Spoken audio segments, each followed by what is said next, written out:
Hello mga kabibig! Welcome back sa ating bagong YouTube channel. Ito ang pinakamaingay na YouTuber sa balat ng YouTube. Ako si Kabibig, maglebak-lebak na ta with evidence. Naku, grabe. Ano kaya ang ibig sabihin ng post nitong ni Baste Duterte? Naku, Kabibig ha, i-share ko sa inyo ang post ni Sebastian Duterte na pinag-uusapan ngayon. Naku, ito when PRRD calls and it's a bluff, Bongbong Marcos is done. Naku, ano kaya ang ibig sabihin ni Baste Duterte? May mga ilang-ilang argumento, spekulasyon, interpretasyon sa post ni Baste Duterte. Talagang hinighlight niya, talagang tinag niya si Bongbong Marcos. Ito paklaro. Yan When PRRD calls and it's a bluff, Bongbong Marcos is done. Nako, mga kabibig. Natag pa niya si Bongbong Marcos. So it means konting push na lang kay PRRD, tatawagan na niya kung sino ang dapat niyang tawagan, kung sino ang dapat niyang kausapin para matapos na itong mga nangyayari sa Pilipinas ngayon, itong kaguluhan sa politika na para yatang hindi matapos-tapos, na parang mas ang gobyerno ngayon ay nakapokus sa mga Duterte kaysa gumagawa ng proyekto, bigyan ng solusyon ang problema ng bayan. Ito pa kabibig. May mga iba't ibang speculation ang mga taong ngayon. Sabi na isang netizen kabibig tatawagan na ba ni Digong si President Trump? Hala ka, si President Trump? Gaano ba sila ka-close ni PRRD? Alam natin, sabi-sabi nila, na si Trump, idolo niya si Pangulong Duterte. Lalo na tungkol sa war on drugs. Ito pa lang si Trump galit sa mga adik. Ayaw niya sa mga adik. Ayaw niya sa mga korap. Paano na yan? Kung itong binulgar ni Baste ay tungkol kay Trump. Naku, isang pindot na lang. Hello, Trump. Naku, mga kabibig. Ito ang mga komento ng ating mga netizen na parang happy sila sa pinost ni Sebastian Duterte. Parang this is really the second sign na talagang malapit ng mapuno ang salop ni Pangulong Duterte. Sabi ni Tio Moreno, tawag na please. Sabi ni Ed Hugalbot, call it now. I prefer medium well on black pepper sauce with baked potato wedges and stem veggies and a vintage Australian Shiraz to smooth the palate. Wala. The happy ending we've all been waiting for. Call na please. Sino kaya The most awaited part. Ito pa I think it is better to prepare a mass rally for PRRD to resist the warrant issued by the ICC with the connivance of the Bangag admin just in case if this is true. This is just to return the goodness of PRRD for what he did to us all during his term. He protect us before, so we must protect him as well when he needs. Ito pa. Best sooner than later. Too much losses and casualties already. Locked and loaded. Nandito lang kami. Naghihintay sa tawag mo. Checkmate ka na, Bongbong. Konting push na lang. Push the red button mo talaga. Goodbye, Malacanang. Hala? Ang mga taga Davao ay tahimik lang sa umpisa. Pero wag mo kaming galitin. Baka sasabog na. Nako. Ito pa. BBM must be impeached before June 30 of 2028. Tawag na mayor. Hala, sino kaya It's the ultimate gameplay. After PRRD said that he'll potentially run for president again, then this happens. Isa pa, this is another issue nga pistahan sa media. Aron matabunan ng issue ron. Like for example, PhilHealth oral argument, BICAM report. So kailangan talaga nilang maghanap ng issue para matabunan yung pinaka-importanting issue ng Pilipinas. Nako, mga kabibig. O eto ha, may napanood akong video ba na sabi na doon, checkmate ka na BBM. Your time is up. Grabe talaga no. Eto na. Sabi manood tayo ha. Ito. From Robin Sweet Showbiz. Ito na. Tumawag si PRRD at ito'y bluff lang, tapos na si Marcos Jr. Sa isang matapang na pahayag na inilabas ni Davao City Mayor Sebastian Baste Duterte laban kay Marcos Jr. kung saan tila iginiit niyang kung ito'y bluff lamang, posibleng matapos ang liderato ni Marcos kung gagawa ng isang hakbang si dating Pangulong Duterte. Ang naturang pahayag ay mismong ipinost ni Mayor Baste sa kanyang official Facebook page na agad namang nag-viral at naging sentro ng matinding diskusyon sa social media. Ito when PRRD calls and it's a bluff, Bongbong Marcos is done. Nako. Kanyang Facebook post, tahasang sinabi ni Mayor Baste, when PRRD calls and it's bluff, Bongbong Marcos is done. Anong ibig sabihin nito, Kabibig? Comment down below kung ano ang iyong interpretasyon dito. Kasi halo-halo ang mga interpretasyon. Sabi ng iba, tatawagan ni PRRD si Trump, tatawagan ni PRRD ang mga retired generals, mga police, tatawagan ni PRRD ang mga Pilipino na magkaroon ng people power. So, ang daming mga speculation sa post ni Sebastian Duterte. Bagamat walang direktang paliwanag si Mayor Baste kung ano ang pinagmulan ng kanyang pahayag, binigyan ito ng matinding interpretasyon ng publiko na tila nagbabadya ng panganib sa liderato ni Pangulong Marcos kung sakaling si former PRRD ay kikilos. Isa sa mga interpretasyon ay posibleng lumalalim na ang hidwaan sa pagitan ng Marcos at Duterte camp, lalo na't kasunod ito ng mga lumalabas na ulat hinggil sa posibleng warrant of arrest ng International Criminal Court laban kay dating Pangulong Duterte. Ayon naman sa Truth Stream. Ito. Former President Rodrigo Roa Duterte, the rock star beats the propaganda machine.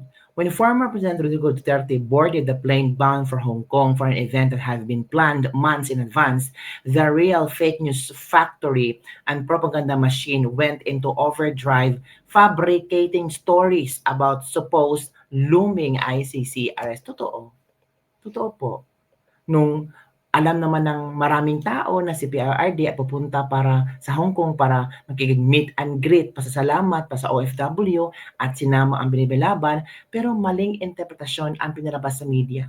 Maling drama ang pinalabas nila na para matwist ang story, para maging masama sa paningin ng tao si PRRD, ay ginawa nila ng fake news. This narrative spread like wildfire. Mainstream media, eager for sensational stories, quickly latched onto false claims. And unsurprisingly, hence narrative sells, especially when it involves Duterte, negative stories about the former president of VPSR always attract attention. Kaya parang sinakyan ng maraming mga mahilig sumakay at umepal. Bigla na lang mga pulis pumunta sa Davao International Airport. Tapos wala pang explanation na. Ngayon lang sila nag-explain na ano pala, in preparation for election.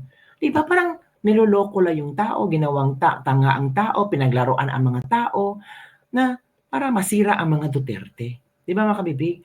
Alerted talaga. Di ba? So, mga kabibig, ito ha, makinatag dito ha.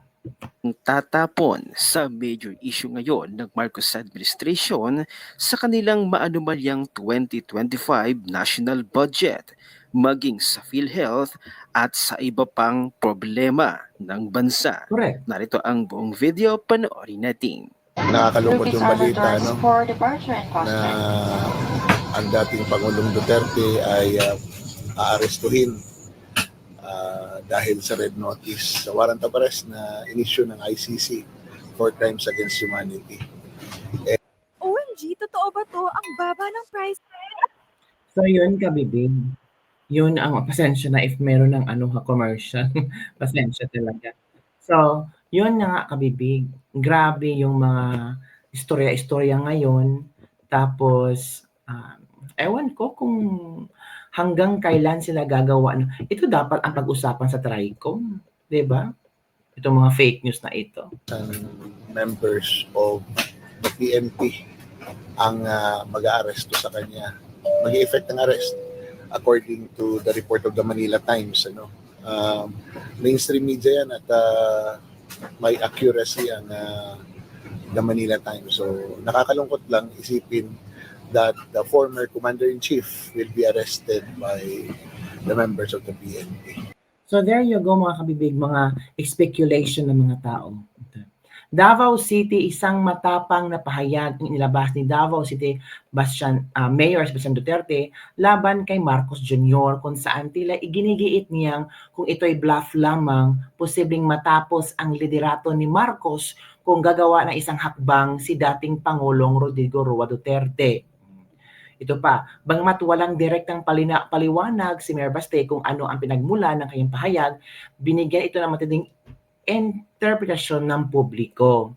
Isa sa mga interpretasyon ng publiko sa hidwaan ng Marcos, 'di ba? So, I'm sure mga kabibig na sabi ng Malacanang, ano ba ang tungkol nila sa sa tawag dito sa ICC. Meron bang gagawin ang Malacanang tungkol dito? 'Di ba? Sabi ng Malacanang na handa naman sila. Handa naman silang tawag dito para hindi na magkagulo ay kailangan nilang maging handa. Pero wala pa namang natanggap na red notice sa International Criminal Court ang Malacanang. Kaya parang drama-drama lang, pinaglalaroan lang si Pangulong Duterte. Pero Pangulong Duterte, hindi siyang takot eh. Sabi pa nga Pangulong Duterte noon, hurry up, 'di ba? Meron akong isang video kahapon ni Pangulong Duterte na talagang hindi siya takot. Sabi pa nga niya, gusto ko gawa kayo ng rebulto katabi ni Rizal. Pangulong Duterte, gumawa kayo ng rebulto katabi ni Rizal ba? Ay nako, Pangulong Duterte, ikaw talaga, iba ka talaga, Pangulong Duterte. Ikaw yung nagsisimbolo ng mga Pilipino ba na naghahanap ng katarungan at boses ng sambayanang Pilipino na gusto namin ng pagbabago. Ikaw lang nakitaan namin dyan. Ito na. Hindi, totoo. Yung sa ICC or something. Matagal na akong hinahabol ng mga putang ina. Yung bibig niya. Ano man ang kasalanan ko na ginawa ko man ang lahat sa panahon ko para may konting katahimikan at mapayapa ang buhay ng Pilipino. Ang problema nito, ewan ko kung ang tingin ng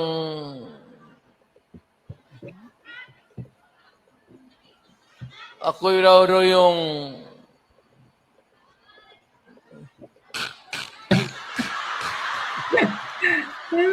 Tatay Digong, ikaw na.